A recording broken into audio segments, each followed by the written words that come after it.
हमारे YouTube channel एकता समाचार को सब्सक्राइब कीजिए, शेयर कीजिए, बेल के बटन को दबाएं और हमारी नई नई खबरें देखें। धन्यवाद। माननीय श्री गुलाब सिंह कटारिया जी, डॉक्टर सीपी जोशी जी, शांति धारीवाल जी, तमाम मंत्रिमंडल के मेरे साथीगण, माननीय सदस्यगण, अभी मैं डॉक्टर सीपी जोशी जी का और तमाम साथियों का सबके उद्गार सुन रहा था जो कटारिया साहब के बारे में कहे गए, और मैं समझता हूँ कि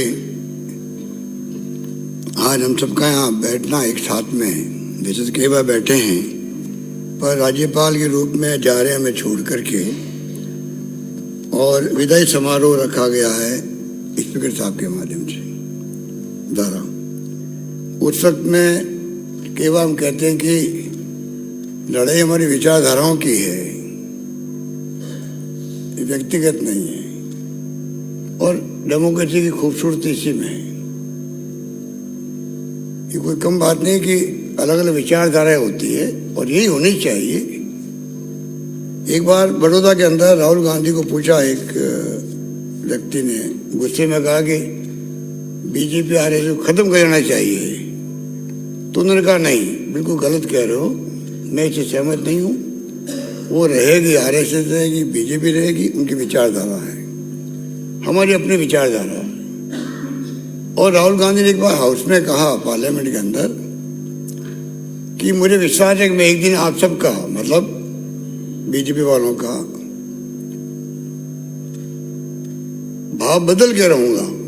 बदल पाएंगे नहीं बदल पाएंगे अलग बात है, तो ये कहना कि मेरा रास्ता सही है, सत्य का या सद्भावना का, प्रेम का, मोहब्बत का, भाईचारे का, अहिंसा का, और मैं आपको इस रास्ते पे लाके रहूंगा, मुझे विश्वास है, ये कहना बहुत बड़ी बात है।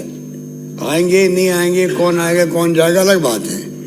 तो मुझे हमेशा वो सब याद आते हैं। एक बार वो भावुकता में चले गए प्रधानमंत्री के पास में गले मिलने के लिए, वो भी आपने देखा होगा, आलोचना भी हुई उनकी।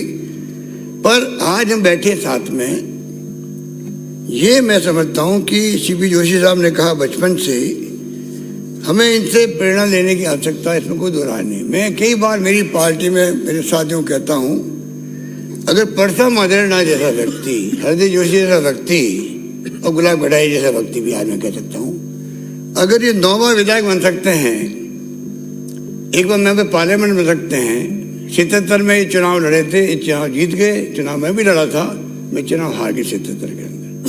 तो कहने का मतलब ये है, मैं मेरे साथियों को कहता हूँ, विधायक साथियों को कई बार कहता हूँ कि हम लोग खुद, आप भी जो 8-8, 9-9 बार जीतते हैं, आप इस प्रकार काम क्यों नहीं करके दिखाओ कि आप भी 5 बार, 6 बार, 7 बार, 8 बार, 9 बार, 10 बार जोशी जी की तरह 11 बार विधायक बन सको।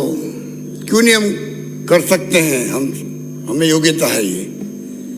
वरना आप देखते हो कि 1 साल 2 साल बदल जाते हैं। तो आज गुलाब कटारिया बैठे अगर, और इनका जीवन आपने सुना सबने, ये तो प्रेरणा लेने वाली बात है कि 9 बार विधायक बनना और 1 बार पार्लियामेंट मेंबर बनना बड़ी बात है।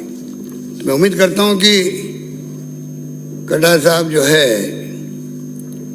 अब जो है आज के बाद, मैंने कहा राजस्थान का, आज मैंने अभी जब शाम को बोल रहा था, मैंने कहा भाई कटारिया साहब, अब आप राजस्थान का मान और गौरव बढ़ाएंगे आप आसाम के अंदर।